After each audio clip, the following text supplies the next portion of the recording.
It's nice of you to turn up.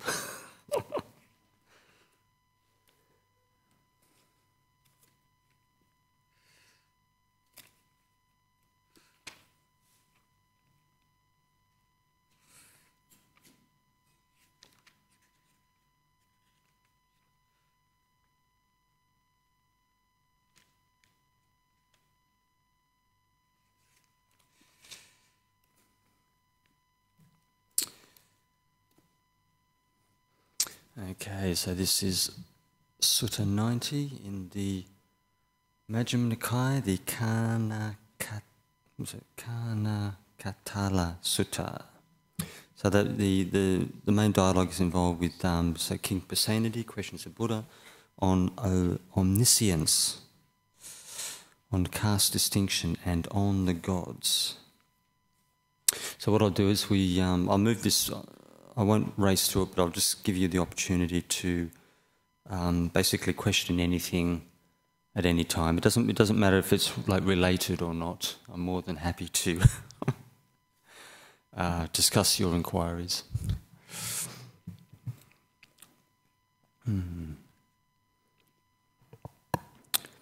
So thus have I heard, on one occasion the Blessed One was living at Arjuna in the Kannakatthala deer park. Now on that occasion King Pasenadi of Kosala had arrived at Arjuna for some business or other. Then he told the man, "Come, good man, go to the Blessed One and pay homage in my name with your head at his feet, and ask whether he is free from illness and affliction, and is healthy, strong, and abiding in comfort, saying, Venerable Sir, King Pasenadi of Kosala pays homage with his head at the Blessed One's feet, and he asks whether the Blessed One is free from illness and abiding in comfort. And say this, Venerable Sir, today King Pasenadi of Kosala will come to see the Blessed One after he has had his breakfast." And that comment, like breakfast, that's something that they use in Thailand a fair bit, for the main meal, because with the actual timing. Most of the monks eat their breakfast probably around, say, 8 a.m., which is slightly after, or maybe at the same time, or slightly after. Say the lay community would take their own, and they usually finished up by about 9 a.m. "Yes, sir," the man replied, and he went to the Blessed One, and after paying homage to him, he sat down at one side and delivered his message. The sisters Soma and Sakula heard, "Today, King Pasenadi of Kosala will go to see the Blessed One after he has had his breakfast." So with the reference there, the reference, calling them sisters, but they in fact were the wives of the king. Then, while the meal was being served, the two sisters went to the king and said, "Sire, pay homage in our name with your head at the Blessed One's feet, and ask whether he is free from illness and abiding in comfort," saying, "Venerable Sir, the sisters Soma and Sakula pay homage with their heads at the Blessed One's feet, and they ask whether he is free from illness and abiding in comfort." Then, when he had finished his breakfast, King Pasenadi of Kosala went to the Blessed One, and after paying homage to him, he sat down at one side and delivered the message of the sisters Soma and Sakula. So I was talking with Ajahn, some teachers in Thailand about both Ajahn Brahma some teachers in Thailand about just the repetitious nature of the sutta structure, and one of the reasons is essentially that people can remember them, basically remember them from memory, because as all of you are aware that very few people can learn something just on one occasion and actually stay, and it sticks in memory for quite a long period of time. Usually for the vast majority of us, we have to use this kind of repetitious approach with memory retention. But it's not always the case, because if people have developed, say, like skills with being able to remember and recall, like suttas or any kind of intellectual knowledge. People can develop specific skills, but at that time they would have placed a reasonable amount of emphasis on repetition. But also, in the Greek tradition, they were known as famous mnemonics. They had a number of skills. They actually trained themselves in order to recall just vast quantities of material. I don't know the exact time scale when the Greeks were actually doing this in history, but they were quite famous for that.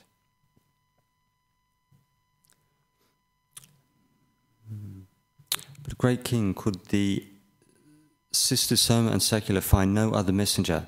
Venerable Sir, the sisters Soma and Sakula heard. Today, King Pasenadi of Kosala will go to see the Blessed One after he has had his breakfast. Then, while the meal was being served, the sisters Soma and Sakula came to me and said, Sire, pay homage in our names with your head at the Blessed One's feet and ask whether he is free from illness and abiding in comfort. May the sisters Soma and Sakula be happy, great king. Then King Pasenadi of Kosala said to the Blessed One, Venerable Sir, I have heard this. The recluse Gautama says there is no recluse or Brahman who is omniscient and all-seeing, who can claim to have complete knowledge and vision. That is not possible. Venerable Sir, do those who speak thus say what has been said by the Blessed One and not misrepresent him with what is contrary to fact? Do they explain in accordance with the Dharma in such a way that nothing that provides grounds for censure can be legitimately deduced from their assertions? So that reference in relation to the ability of omniscience on the level of the mind, like all-knowing, all-seeing. Sometimes you hear that, so you read that kind of statement in some maybe like other traditions, but within the Buddhist tradition, because we have this emphasis on the mind and the way that it's the way that consciousness works. That with each individual, a person can have an incredibly fast mind. That they can have a mind like a laser beam, incredibly precise and sharp, incredibly fast. But the reality still holds that a person can only think of one thing at any time. As you look at the stream of consciousness, as a person, say, like intends or thinks or ponders or problem solves, that they can only apply the mind to, say, one subject, one thought process at any time. Like when I was years ago, my father had a German engineering foreman who had an incredibly fast mind, and he would say things like he could think of maybe 4 or 5 things at the same time, but in reality, I mean, that's not possible. It might certainly be possible in the space of maybe 2 or 3 seconds. You have maybe individuals who are mentally incredibly speedy, but when you actually break it down to a much finer level, when you're looking at thought moments and the stream of consciousness, a person can only focus, say, on one thing at any time within their awareness.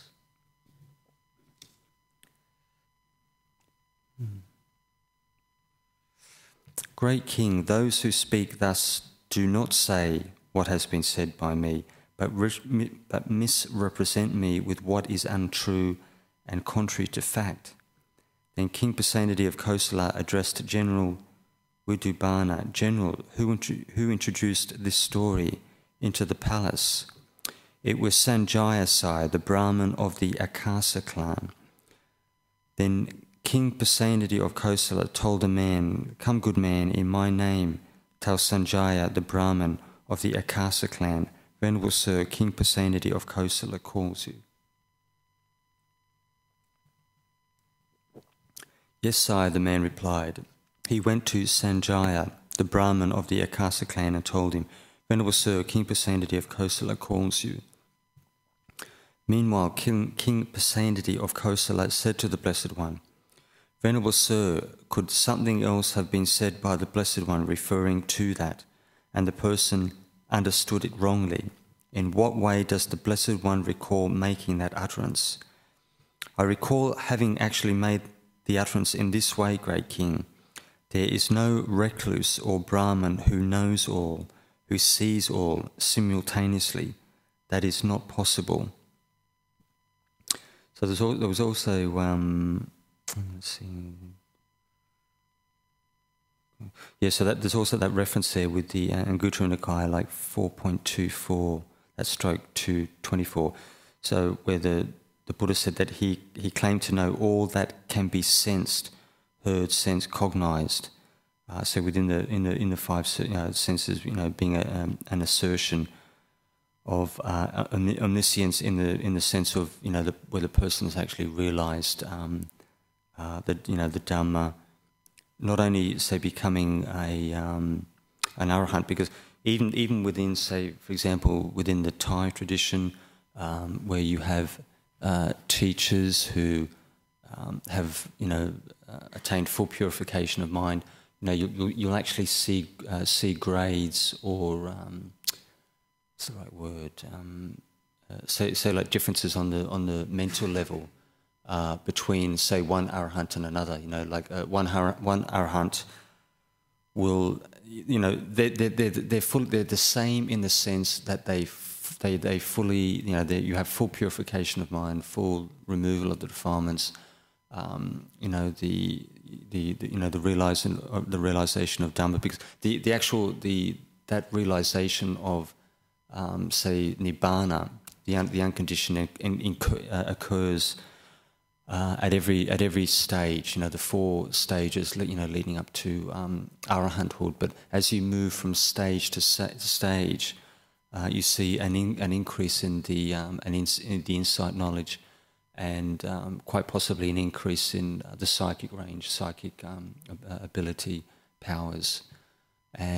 But even between supposed arahants, that you will find differences in faculties, where you'll have an arahant who is very capable of communicating and teaching their disciples.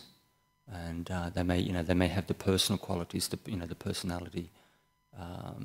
So I wouldn't say like structure, but the appearance of personality, which allows them to use that that past personality, which was conditioned to assist and to teach other people. But you will get fully enlightened disciples of the Buddha who don't have a great capacity to teach others. So, and also, you'll see a difference in the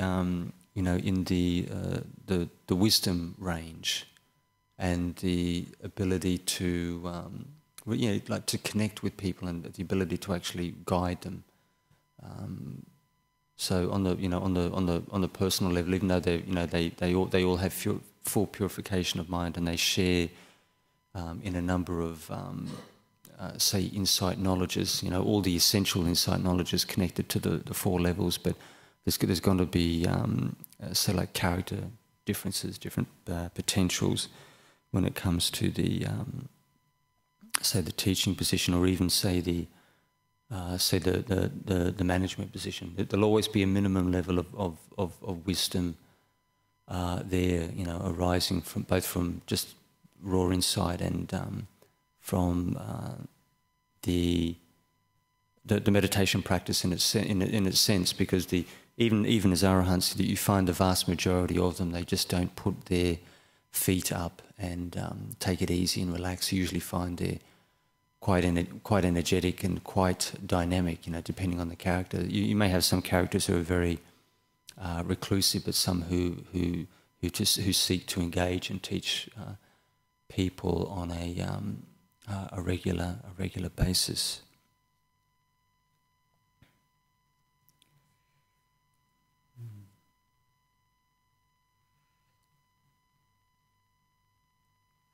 So what the Blessed One has said appears reasonable. What the Blessed One has said appears to be supported by reason.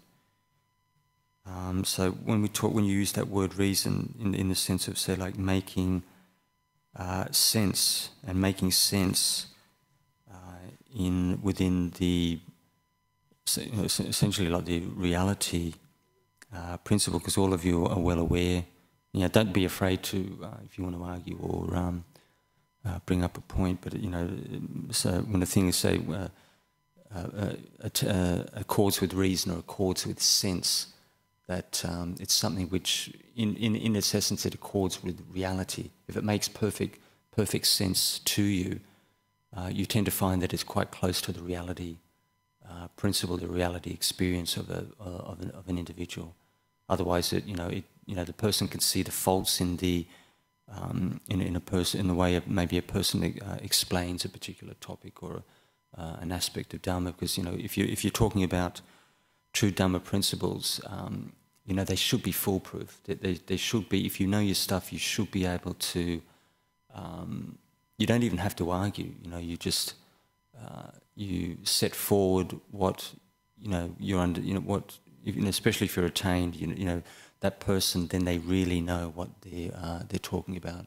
While people say below the level of those who've attained enlightenment, that we still, if you've got the jhanas where you've got some real stillness of mind, then you've got an ability to the data that you actually take in through your senses is quite reliable, because your personality structure is not filtering, it's not distorting what is actually coming in through your senses. This is why there's so much emphasis put on samadhi practice, and then you have this ongoing dispute about dry insight, arahants and whatnot. It's just essentially it's just basically it's not possible. Virtually every case that we've seen, both in say Burma, Thailand, you've got to have at least upachara samadhi in order to break through to the path, because your defilements just won't allow you. You just can't perceive and investigate, in a crystal clear fashion, to the point where you can actually remove those underlying obstructions and purify the mind. This is the reason why they make such, very senior meditation teachers make such a fuss about the samadhi practice, because as long as your personality is still active and operating, we just can't really see what's going on, and the power to remove those, say, underlying defilements or say spiritual afflictions, as Bhante Gunaratana would say. It's just not, the person just doesn't have the ability.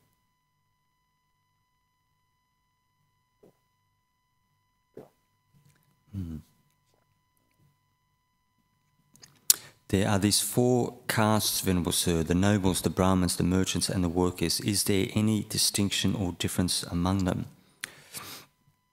There are these 4 castes, Great King: the nobles, the Brahmins, the merchants and the workers. 2 of them, that is, the nobles and the Brahmins, are held to be superior, since men pay homage to them, rise up for them and accord them reverential salutation and polite services. Venerable Sir, I was not asking about this present life, I was asking about the life to come. So there was the with the reference note, the 847. So the Buddha, the inquiry is in relation with the not in relation with the social status, but about the person's potential for spiritual progress and attainment. There are these 4 castes, Venerable Sir: the nobles, the Brahmins, the merchants and the workers. Is there any distinction or difference among them? Great King, there are these 5 factors of striving. What 5?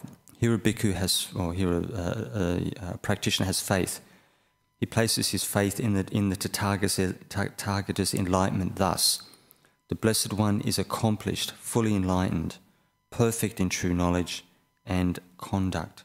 sublime, knower of the worlds, incomparable leader of persons to be tamed, teacher of gods and humans, enlightened and blessed. That particular statement, there was a book. There was a book written. There was an article in a book where a particular gentleman made reference that he thought the Buddha was suffering from incredibly sort of grandiose delusions, like making these kind of very, very highfalutin statements. But with the but with that it sounds quite even as highfalutin as it sounds. Essentially, it's a reality principle. When they talk about perfect in true knowledge, the person they understand, their comprehension, their understanding is absolutely perfectly accurate and true. With true knowledge, and their personal conduct, sublime. Very refined in nature, knower of the worlds, because the ability of the ability to project the mind out into other worlds is there. Especially even for people who've got upachara samadhi, you have the potential to do that. That's the stage when a person can actually start to manifest psychic abilities. So a person, there's enough power in the mind to recollect past lives. There's enough power in the mind to develop and actually hone different psychic skills, and they can be useful. They can be both. It's like the internet, both useful and a distraction. Psychic skills you can actually use to further your insight knowledge, to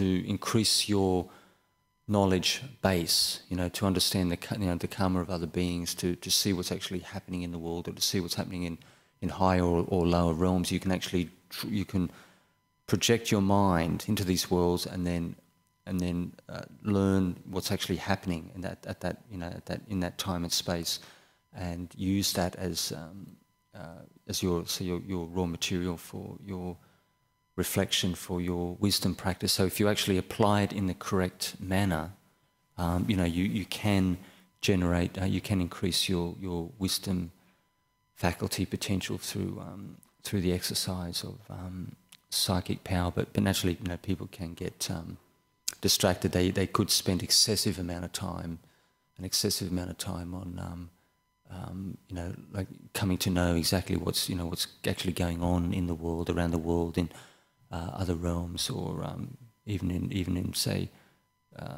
reading people's minds and this type of thing. It's sort of like similar to the internet, where you can draw on useful information, but maybe a lot of the stuff that you're taking in, it really doesn't increase the quality of your life to any great degree, and it might be just a complete waste of time. And this is the reason why we will probably never have internet in the monastery of Bodhinyana, and we will never have mobile phones, because it's just too much of a distraction. People could just waste hours and hours absorbing information.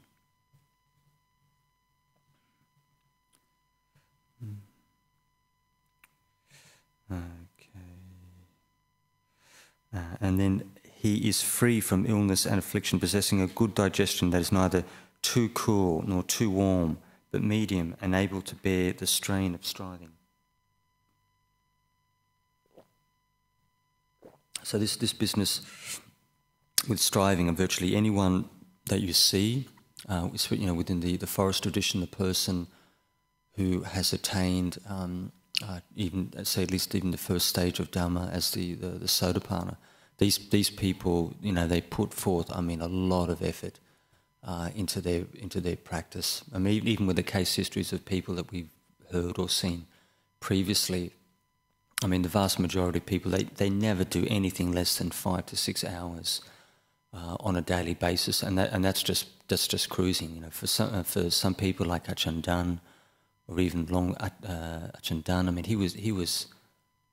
he would do even up to like absolute minimum 10, 12 hours a day, Longpo Plan up to 16, because when he was really working the the meditation practice, I mean, he would only he only actually needed to physically sleep like 1 hour every 24-hour cycle, and because the meditation is so profound, they just rest in say 4th jhana for several hours, and they can just do that. I mean, for really long periods of time, they could do easily like months on end. Unless if you're on a project where you're shoving sand and gravel like maybe half a day or all day. Physically, they may be quite necessary to rest more for longer periods of time. But it just makes you realise what the mind and body is capable of when you have that level of meditation. You don't need to rest very much at all. Even let's see now from from Wat Ba Pong, the current abbot at Wat Ba Pong, when he actually went a rains retreat without doing this, the Suttas practice, where essentially he wouldn't lay down to sleep. But you also have other people who've done that, say enlightened disciples, or people with deep meditation, and that kind of practice is quite workable, and you won't get too many adverse effects. But we've had monks in our monastery, maybe 3 over the years that I know of, and who've done the Suttas practice, but they didn't necessarily have very deep meditation beyond the normal range, and you end up with this kind of, but it takes a lot of strength. It's not like tut-tutting this kind of approach, because to keep that up, you've really got to be mentally quite strong. It's not for sissies, that one, and so the person, they just sleep sitting up, because they have to, they've got to rest the mind. They don't have the deep meditation. They can't rest the mind in deep states of tranquility, and if they don't even sleep in the sitting position, the mind can become quite disturbed. People they can start to hallucinate, become mentally disturbed, this type of thing, just because the mind's just not getting any rest whatsoever. What do they call? People start to fantasize, or even develop like mild psychosis. But most of the monks that we know who were able to keep it up, they tended to fight. They tended to fight sleep on a day-to-day basis. You could see that they were tired, and they weren't. They just weren't resting properly, and they were just quite drowsy, and basically they just weren't safe with power tools, chainsaws, this type of thing. People would stumble, they would fall asleep at the breakfast and the main meal, so it was very clear that the mind and body was just not getting enough rest. Then the disciple, they are honest and sincere and show themselves as they actually are to their teacher and his companions in the holy life. So that's in reference to a person who's, quite sort of transparent in their behaviour. And, they don't, what would you call it? It's like being, they don't sort of put on a show. They're not necessarily, say, two-faced or deceptive. As you see the person, that's who they are. You don't see any kind of double take. Yep.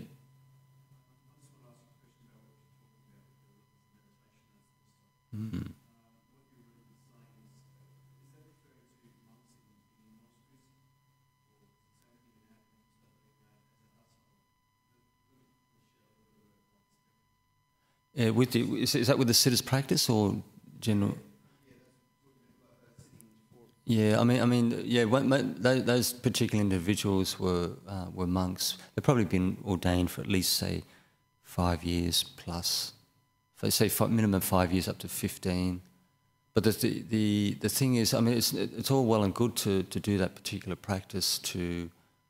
Some people need to see if it actually works for them, because I brought up the point that, you know, with this particular monk who was with us, he was just drowsy all the time, and I said to one of the junior monks, how can you possibly get good meditation in that state, because the person hasn't got enough alertness, mental energy.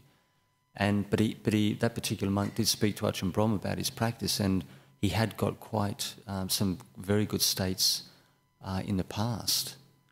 But the thing is, you know, you may have to size the complete picture up. And, you know, it's all very nice to get good states of meditation, but that ongoing type of practice, did it actually give good results in the long term?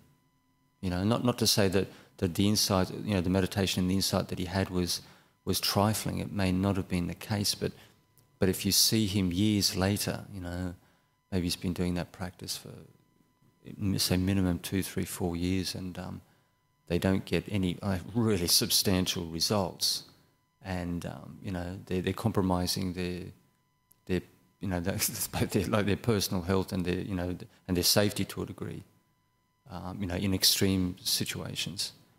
I wouldn't support it. Ajahn Brahm, you know, he made the point, you know, that, you know, if the body and mind's telling you it has to rest, and you just keep forcing, you know, you just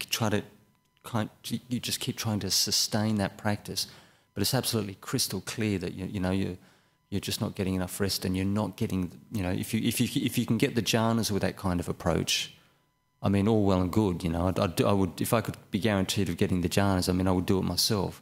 But the thing is, they don't. But you know, you have teachers in Burma who, like say Webu Sayadaw, and he would have his lay disciples. Like, he did the siddhas practice for many years. I don't know exactly how much of his monk's life, but it was a phenomenal, you know, chunk of his monastic life. And also, but he would encourage his lay disciples to do the siddhas practice as well, and that method of following the breath continually, like, you know, I mean, like 16 hours a day while you're awake, you know, right throughout the day and half the night. But, you know, I mean, not many people can handle that kind of intensity, and I wouldn't recommend it unless you get, I mean, just incredible results from it. If you're an arahant, I mean, you know, you can do things like that. Even if you're a sotapanna, I mean, potentially, you know, you could do that and still function like reasonably well. You know, even as much as I mean, Ajahn Brahm's very energetic, and mentally he is really tough. You know, and even with the even say that the monks that we see from Thailand, you know, even the very senior monks from Wat Pah Pong, you know, they can't practice like him. You know, they can't. The kind of practice style that he has, both practice, teaching format, you know, running the monastery, you know, different centres, you know, helping out with the bhikkhunis and, you know, Jhana Grove and overseas centres, and he's got all sorts of stuff happening. I mean, you know, the vast majority of these guys, they just couldn't hack it, you know, basically, and so the, you know, that, you know, when you're, especially when you're at the first level, you know, as the Sotapanna, that your ability is really, it's way, you know, it's way beyond the normal range. What you can actually do, the amount of energy you can put forth, and the amount of people you can teach, and the amount of travelling, you know, fundraising, and how much, and just how much stress, you know, what you can take on and deal with, and how long you can do it. You know, it's like being it's almost like being a business, what would you call it, like a business executive, what do they call those people at the very top of corporate, like a CEO? It's like being a CEO in robes. And that's how busy the job is, and how much you've got on your plate. But he doesn't even. I mean, he gets tired, but he doesn't breathe. You know, Ajahn Brahm, he doesn't breathe hard. He doesn't get stressed. He doesn't get angry, virtually at all. You may get, you know, when the pressure's really on and everything's falling apart, you might get maybe irritated, but that's probably about as bad as it gets. An incredible tolerance for pressure and stress, and you know, just the capability to teach understand, teach people, and you know, being very skillful, different approaches with practice and whatnot. It seems to me, Bhante, that it's really about the batting average in terms of mental equilibrium and stability, and then you might be able to sit in meditation for 1 hour, 2 hours, 3 hours, 4 hours and get wonderful insight. But if you average that out over 7 days or 7 weeks, does that have a net advantage on your life? So, you know, I understand what you're saying about Ajahn Brahm being showing up with a really good batting average. He's got that durability and sustainability, and also probably he's got the ability to pierce into deep places of meditation. My experience has been personally to be able to go sometimes to deep places, but that has to be sort of rationalised with the rest of what I do in my life. And I wanted to ask you a question about householders and meditation, and because it seems to me that when a lot of time when people come along to this place and become interested in the Dharma, they, you know, a lot of people come here for curiosity's sake and they stay for maybe a couple of years and then go away. But then there are a bunch of us who hang around a little bit longer and a lot longer than that and are practicing Dharma in a serious way. But there seems to be a point where there's a ceiling, a glass ceiling for householders where you've really got to make decisions about how your life's going to be seriously in terms of the following of the Dharma and the deep practices of meditation, and living in a household life and having responsibilities limits that to a point where, you know, you have time constraints and you have to go and do other things because you're a householder.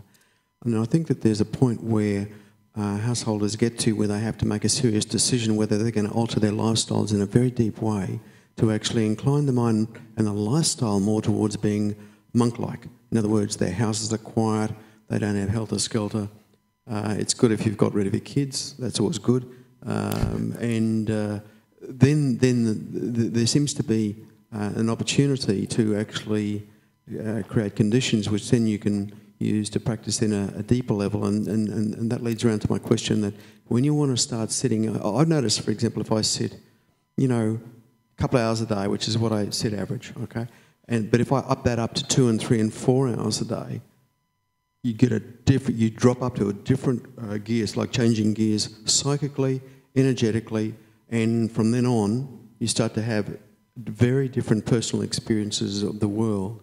And my question is, and it relates back to what you were just saying before, associated with those monks who are sitting sort of 6 hours a day or something like that. I think you do get a return on the meditation if you do start to sit long periods of time.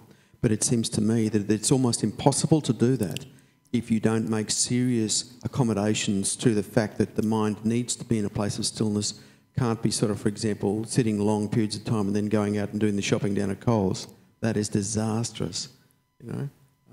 I'd be interested in your comments about that that finer accommodation when people are seriously making commitments to the Dharma past just the little half-hour sits in the morning or the half-hour sits in the evening. Does one need to actually create a structure and a support system around them for accommodating that increased sensitivity, which in my experience certainly comes to the point of almost like developing a little bit of a psychic sort of intuitiveness? And is that something where one can come to grief, or is there something where one needs to, as a householder who's seriously committed, put in more safeguards?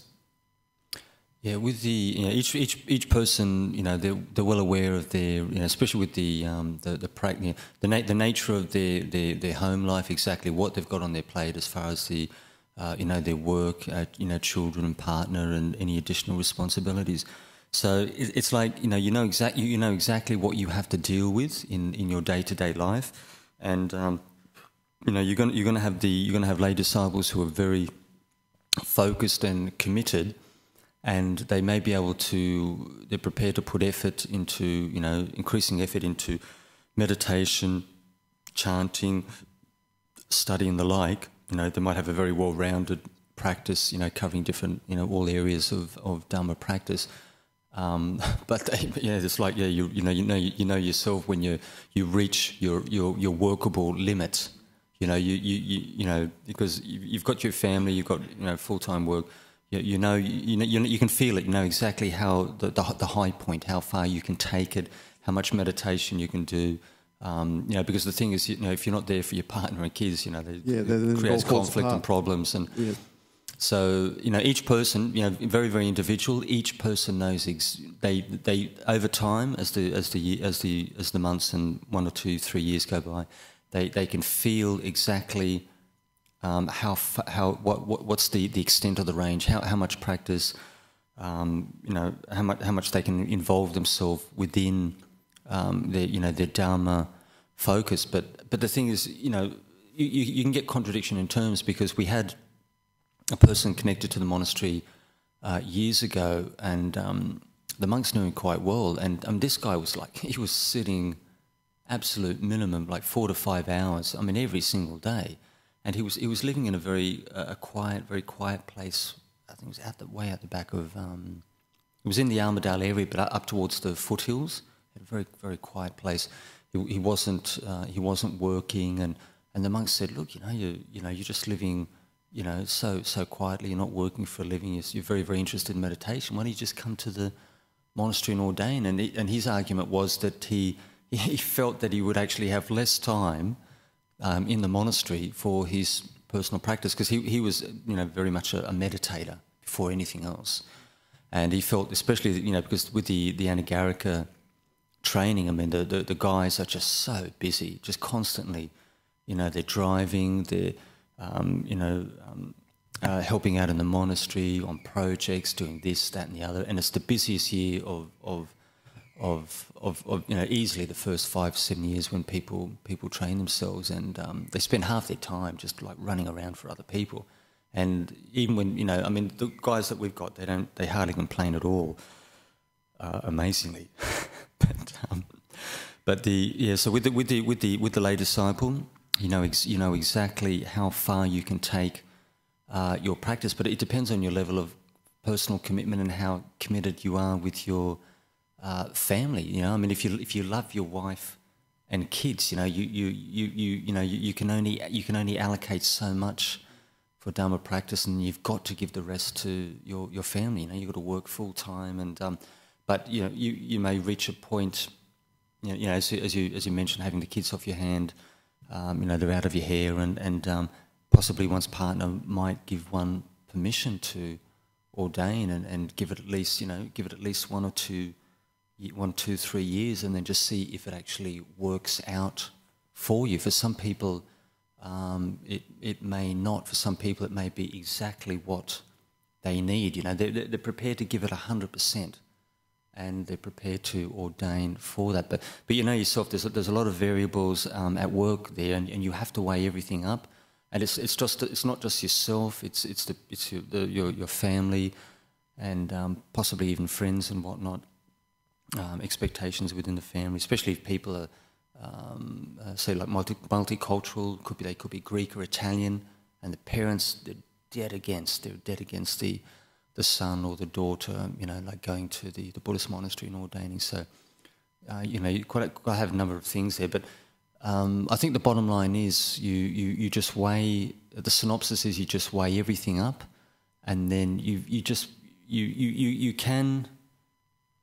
may be able to find you could even find a compromise situation. You could have a family structure where the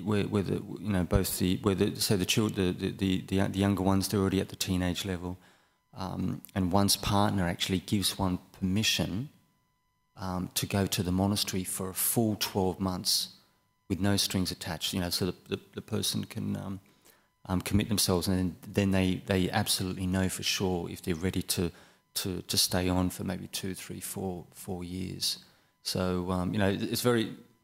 It's got to really be a heart-based decision. If you're a single person, you don't have to answer to anyone. You can just make your decision and go. But if say for example in the family, if you can't afford to stop work, or if your partner just refuses to let you go, or the kids are unhappy about it, or there's the house isn't paid off, so you know exactly what's happening there, and but if you can't make a full commitment now, you might have the opportunity to do that, it's maybe in 4 or 5 years, depending on your circumstances. Only you know when you weigh everything up, exactly what you can do. Yeah, but the implication from what you're saying is that the path ahead is to go into becoming a monk, and that's what I'm questioning.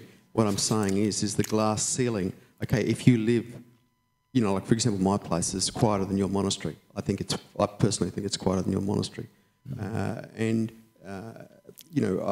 I'm saying is, does the glass ceiling that you're talking about slowly rise as you deepen in your practice?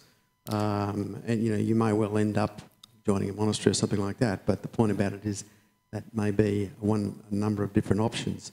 But my question is, is there a capacity for having those limitations slowly lifted from you as you deepen your practice? To keep developing to a higher level as a lay practitioner?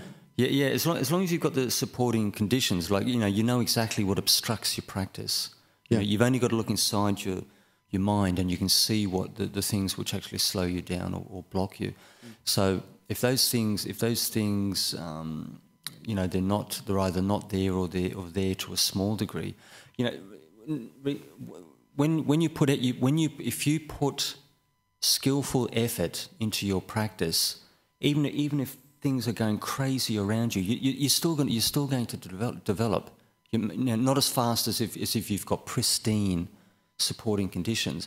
But I always tell people this: it doesn't, even if you only sit for 5 minutes, or if you only keep the 5 precepts and do nothing else, in your Buddhist life, you keep developing.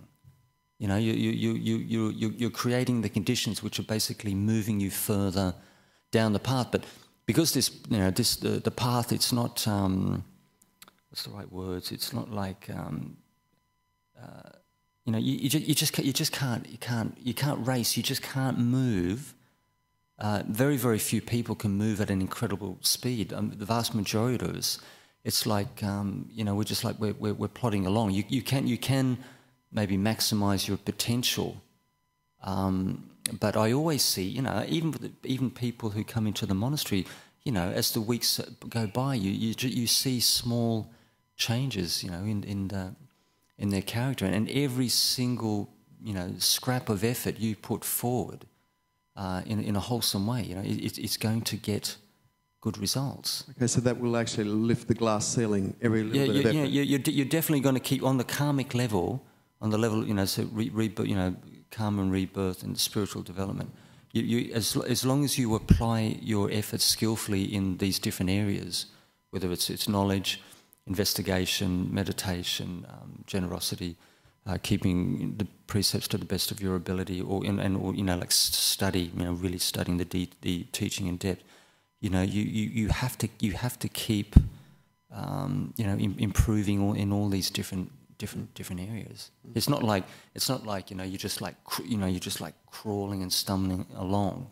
That's not the case. But because it takes so long even for the monastics, it could take like even 2 lives, even possibly 3 lives as a monastic before you break through. But once you break through, the time scale is incredibly short. I mean, most people, they can wrap it up even at the level of a Sotapanna. If you've got pristine supporting conditions, most people they do not go past the. It's usually about the 10-year mark, or maybe slightly further. They finish from the Sotapanna stage to the Arahant. The vast majority of individuals, they've got it wrapped up in 10 years.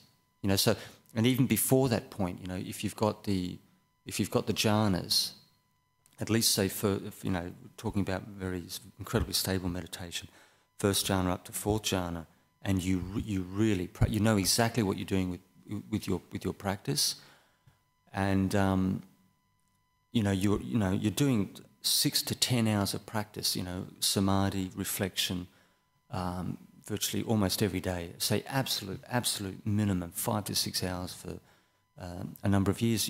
People, they still don't go past the 5 to 10 year mark, even just for the first level, because they've got the samadhi power to really investigate quite deeply. So, they always, with every scrap of effort, they always improve. But you may feel within yourself that you're not making incredible development, but the people around you, they can see it. No, quite the opposite. Quite the opposite, that if you start doing serious meditation and the full package deal of practicing the Dharma, what I find is that the whole transformative process occurs in my life where doors open, things which were restricted become more freer, and it's not that at all. It's quite the opposite. I don't feel retarded. I feel blown away sometimes by the level of freedom that develops when one makes serious commitment to all-round practice, especially deep levels and fairly substantial levels of meditation.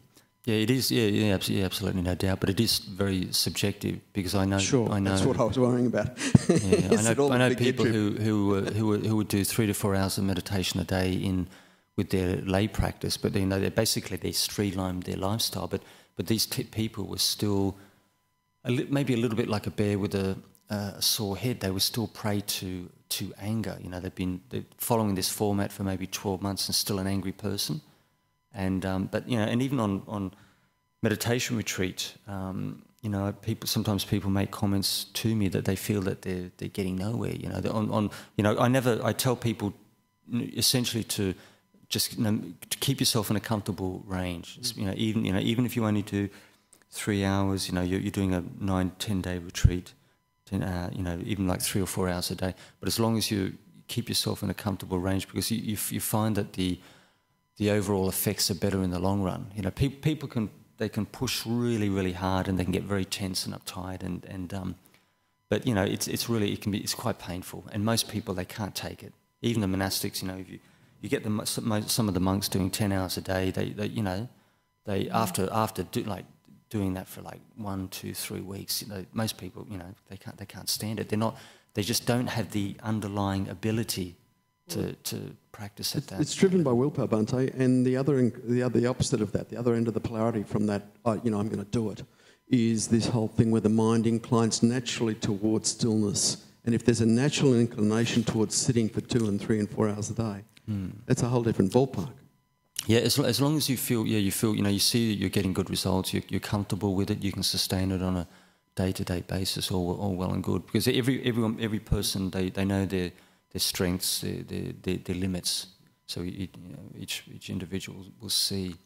But it's good to experiment because how does a person know exactly what they're capable of if they don't if they push it a bit, then they relax. Then things get a bit difficult. They relax, and you can adjust the practice in many different ways. Thank you, Bhante. Yeah. So let's have a look here. Let's see. Then they are energetic in abandoning unwholesome states and then undertaking wholesome states, steadfast, launching their efforts with firmness and persevering in cultivating wholesome states. Then they are wise, they possess wisdom regarding rise and disappearance that is noble and penetrative and leads to the complete destruction of suffering. These are the 5 factors of striving. There are these 4 castes, great king, the nobles, the Brahmins, the merchants and the workers. Now, if they possess these 5 factors of striving, it would lead to their welfare and happiness for a long time. Venerable Sir, there are these 4 castes, the nobles, the Brahmins, the merchants, the workers. Now, if they possess these 5 factors of striving, would there be any difference among them here in that respect?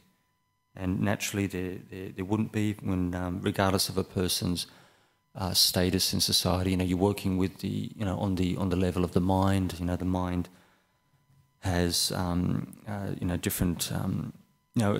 From one person to another. The mind has characteristics and has potentials, which may be slightly different according to the individual's capability, their own personal development. But the mind can be worked in different ways in relation with the path. Being a say like a poor and underprivileged, as all of you are well aware, being poor and underprivileged, or being having maybe a comfortable, more affluent lifestyle doesn't affect the mind to a degree which restricts or would inhibit a person's spiritual potential just because of the social class. Here, great king, I say that the difference among them would lie in the diversity of their striving. Suppose there were 2 tameable elephants or tameable horses or tameable oxen that were well tamed and well disciplined, and 2 tameable elephants or tameable horses or tameable oxen that were untamed and undisciplined. What do you think, great king? Would the 2 tameable elephants, horses or oxen that were well tamed and well disciplined, being tamed, acquire the behaviour of the tamed? That's in reference. They talk about this business with the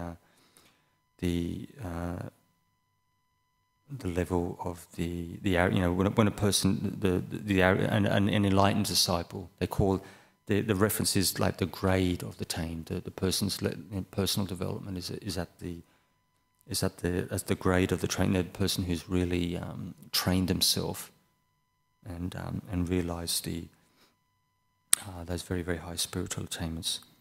Would they arrive at the grade of the tamed? Yes, Venerable Sir. And would the 2 tameable elephants, horses or oxen that were untamed and undisciplined, being untamed, acquired the behaviour of the tamed, would they arrive at the grade of the tamed like the 2 elephants, horses, oxen that were well tamed and well disciplined? No, Venerable Sir. So too, great king, it is not possible that what can be achieved by one who has faith, who is free from illness, who is honest and sincere, who is energetic and who is wise, can be achieved by one who has no faith, who has much illness, who is fraudulent and deceitful, who is lazy and who is not wise. What the Blessed One has said appears reasonable. What the Blessed One has said appears to be supported by reason. There are these 4 castes, Venerable Sir, the nobles, Brahmins, merchants, workers. Now, if they possessed these 5 factors of striving, and if their striving was right, so 5 factors of striving, and when they say their striving was right, it's actually meaning correct. They're moving in the say a skillful direction. As far as the mind and body development, would there be any difference among them in that respect? Here, great king, in this respect I say that among them there is no difference, that is, between the deliverance of one and the deliverance of the others. Suppose a man took dry sucker wood, lit a fire and produced heat. Another man took dry sala wood, lit a fire and produced heat. Another man took dry mango wood, lit a fire and produced heat. Another man took dry fig wood, lit a fire and produced heat. What do you think, great king? Would there be any difference among these fires lit with different kinds of wood, that is, between the flame of one and the flame of the others, or between the colour of one and the colour of the others, or between the radiance of one and the radiance of the others? No, Venerable Sir. So too, great king, when a fire is kindled by energy, lit by striving, there is, I say, no difference, that is, between the deliverance of one and the deliverance of the others. So as long as you have the supporting principles for practice, virtually all human beings have the potential for enlightenment, except, there are exceptions, naturally, people who have, like real, say, psychiatric disturbance, or it could be, what would you call it, say, like mental challenges in relation, say, with, say, like retardation, crippled, this type of thing. There may be, there could be like birth conditions or developmental conditions which would compromise the person's potential. What the Blessed One has said appears reasonable. What the Blessed One has said appears to be supported by reason. But Venerable Sir, how is it? Are there gods? Why do you ask that, great king? Venerable Sir, I was asking whether those gods come back to this human state or whether they do not. Great king, those gods who are still subject to affliction come back to this human state. Those gods who are no longer subject to affliction do not come back to this human state. So that was that reference there. The suggestion was that the former class of gods who are not afflicted are supposedly non-returners. So that's the third level of enlightenment. But as many of you are aware, that the anagamis, they are born in the Sudawasa, within the 5. You have 5 specific worlds for the anagami attainment, and they are the individuals who are not reborn in lower worlds. They pass away into full nibbana, from from that specific realm in the Sutta, so they attain full nibbana, full extinction. When this is said, General Widu Daba asked the Blessed One, Venerable Sir, those gods who are still subject to affliction who come back to this human state, topple or banish from that place those gods who are no longer subject to affliction, and those who do not come back to this human state. But even with the at the anagami level, you're looking at worlds of mind, very, very, very pure mind consciousness, and those beings would have, they really should have no intention. The underlying defilements are not there, which would bring them into, say, conflict with other say, streams of consciousness which actually exist in that world. They don't have the underlying defilements. Say, for example, the gods of the 33, or the gods that you see in the Deva realms. There can be a basis for conflict, for disputation, or could be like even rivalry, to at least a small degree. Then the Venerable Ananda thought, this General Widu Daba is the son of the King Pasenadi of Kosala, and I am the son of the Blessed One. This is the time for one son to talk with the other. He said to General Widu Daba, General, I shall ask you a question in return. Answer it as you choose, General. What do you think? There is the whole extent of King Pasenadi of Kosala's realm where he exercises lordship and sovereignty.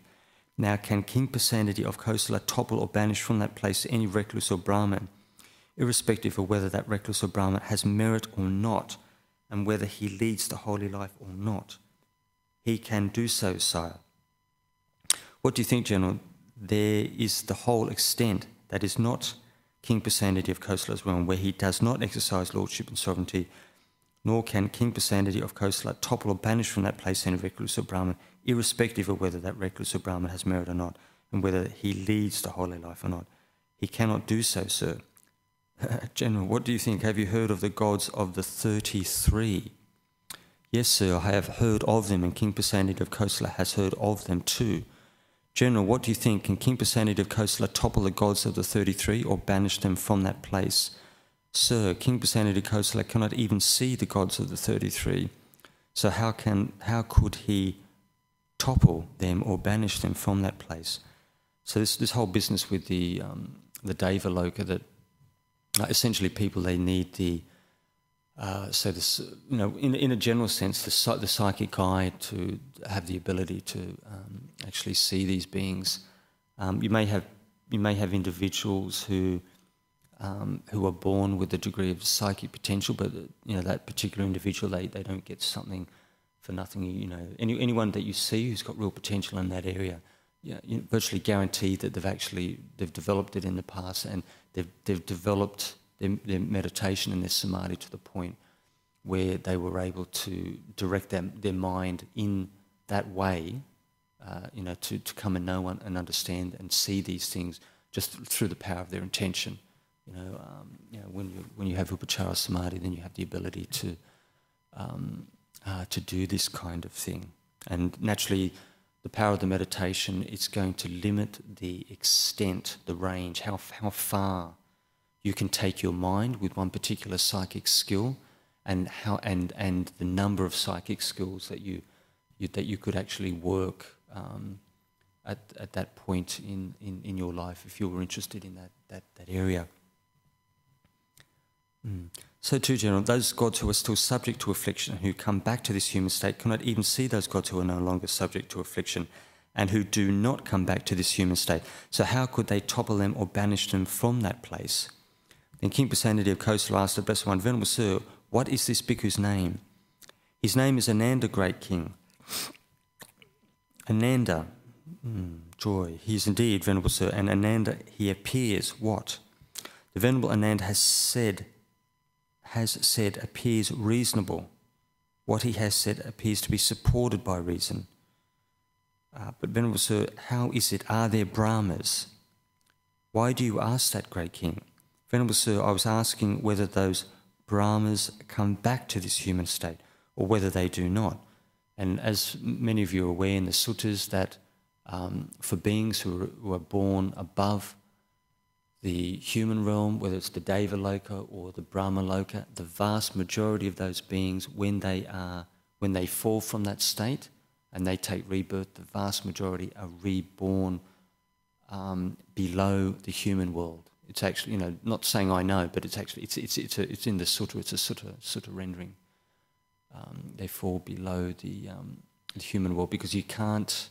It takes, quite a degree of personal development and karma to take you up to the Brahma Loka. But once it's expired, if you don't have any supporting karma, you may certainly fall below the human world.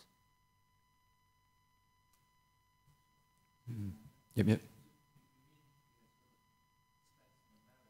Yeah, they've exhausted the good karma, which has brought them up to the high state, say the Brahma world. But even, for example, an indication that you can see is if a person's reborn from Brahma Loka to the human world, that person will have a real potential for meditation practice. Especially, there's usually the wisdom is usually, for most people, it's not that far behind. A person can be very high developed, could have a very, very solid samadhi practice, and you can neglect the wisdom practice to a degree. So for example, you can go all the way to the eighth Rupa jhana and not attain Sotapanna. You just go on the what's the right words? On the line of pure samadhi. And if you can go right to the limit with say pure samadhi, and then and not actually attain to dharma. But if you choose to investigate and reflect, you tend to move very, very fast, because the fourth jhana is supposed to be the say like one of the optimum, or say the optimum. Even with the Buddha said, with the sutta renderings, you see very clearly that the fourth jhana is this is only what the Buddha said, the optimum state for vipassana, for the wisdom practice. But, even if you go up to the eighth jhana, which is even more refined, it's not necessary for you to go that far. The fourth jhana, the mind reaches the peak of its power as far as vipassana goes. You can go higher if you like. But from what the suttas say, it's not necessary to go to the full extent, right to the limits of samadhi. The mind's got more than enough power to cut through the defilements.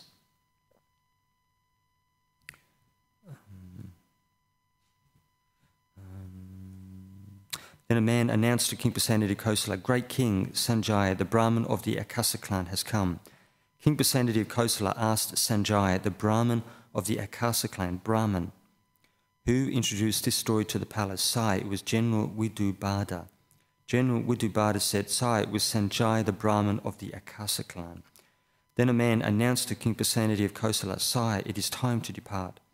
King Pasenadi of Kosala said to the Blessed One, "Venerable Sir, we have asked the Blessed One about omniscience." And the Buddha replied, omniscience in the sense of the enlightened mind, what the enlightened mind knows and understands, the range of its capability, what it can know and see.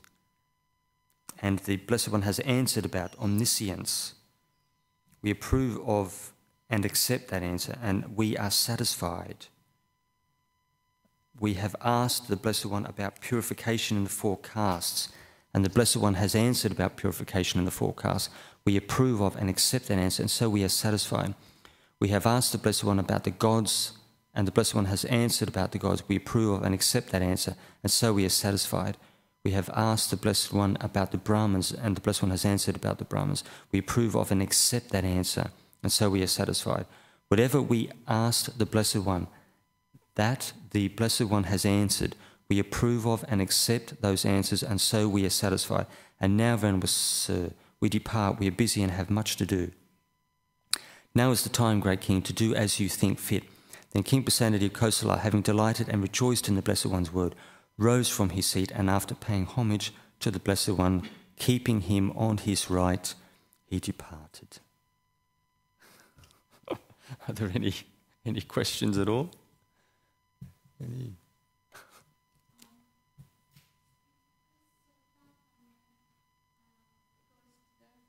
So if a Sotapanna... If a Sotapanna goes to the Brahma world or Deva world, reborn, and will that person be reborn back in lower in than human race? No, they can't fall below the human state. So Sotapannas and once returners, they either move in the human world or the Buddha's rendering was human and celestial abodes. But when you're talking celestial, you know, I mean, realistically, it could mean Brahmaloka as well. Because, say for example, you've got a person who's a Sotapanna, and Sotapannas have the ability to, whether they're a lay disciple or a monastic, they have a real ability to work the jhanas consistently, depending on their workload, how busy they are, how much time they've got on their hands, duties, responsibilities, all this type of thing. So that person that you see who comes back, or say for example, you to be not to lose the plot there. So yeah, they because of the reason why they can't fall below the human realm is because they have attained to dharma. They've realised those deep insight knowledges, paticca samuppada, realisation of anicca, dukkha, anatta, non-self principle. They've cut away the first three fetters. Was it skeptical doubt, attachment to attachment to rites and rituals? Skeptical doubt, rites and rituals. What's the third one? Sorry? Yeah. Personality view. They've actually seen that the personality doesn't exist as an enduring entity, like over time, you know, from life to life. So the person who realises the Nibbana element realises the unconditioned. They know intrinsically at a very profound level that the personality it's not a true enduring entity. It's a flux of forces. It's a flux of mental energies, forces. You know, the personality structure. It's a conditioned phenomena, and it's not something which is stable and which will go on from one life to the next or following. But the Sotapanna, if they're reborn in the human world, they can get their practice together really, really quick, because the potential for the jhanas, it's already there. All you have to do, even as a lay disciple, if they've got the supporting conditions, you know, they could work it without great difficulty. With the monastics, it's virtually guaranteed. So if you ever see someone in that category, it might indicate the previous development of that person. But you will also have people who are reborn, who are not attained, who are reborn, who fall from Brahmaloka, but they also have a potential for for deep meditation as well, and insight if they choose, insight up to the same level, if their practice is quite well rounded.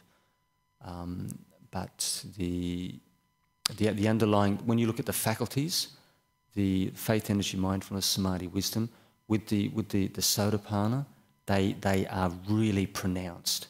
They're beyond the normal range. The person who falls from Brahmaloka to the human realm has real potential for deep meditation, but the strength of the faculties, they're not at the same level as the Sotapanna. So if you see any Sotapanna that you see anywhere in the world, these people, their ability, what they can do, it's not only what they can actually do in meditation, but the ability to teach, the level of energy, the ability to their understanding of people, their ability to do things in the world, or within the circle of dharma, it's far greater than a person who hasn't actually realised that attainment on a profound level.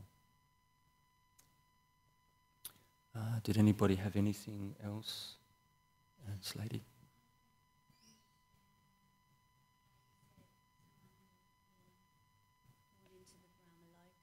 Mm.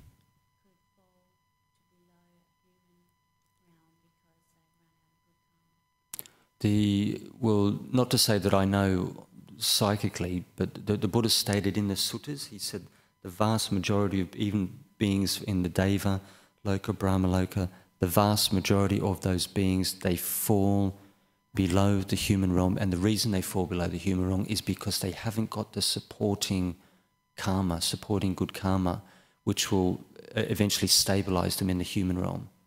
How did they get there to begin with? Sorry, how do they... How did they get there to begin with into that Brahma Loka? Well, it's essentially it's through meditation development. In order to reach, say for example, the what would you call it? The first three Brahma realms, which are within the parameters of the first jhana. So for the person who has a mild mastery of the first jhana, you are born. You can potentially the way it works. Potentially, you are reborn in the retinue, the outer circle of Brahma.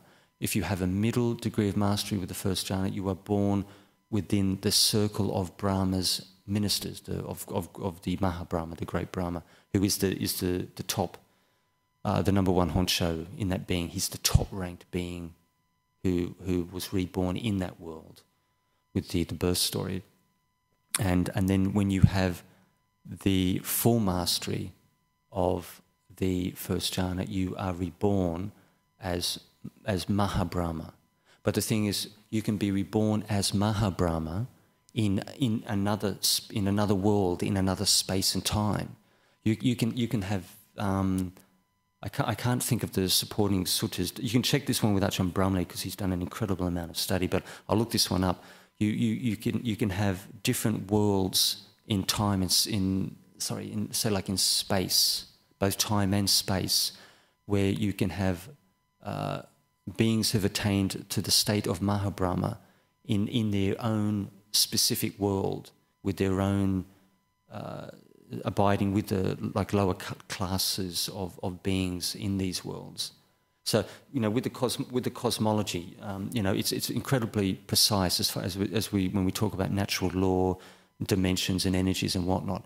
But if you have, say for example, if you have the potential for really profound meditation and where you take rebirth, you will be the top ranked. If you have mastery of, say, the first, you have, because you've got to be very specific. You've got mastery of the first jhana only. You will be reborn in a world where you are the top ranked being, and everyone else in that world is either at the minister level or within the circle of the retinue of Brahma. That's the way it works on the level of cosmology. But you can look into it. But I'll check it out when I get back. Is there any other questions before we finish up? Okay. Thank you for your kind attention.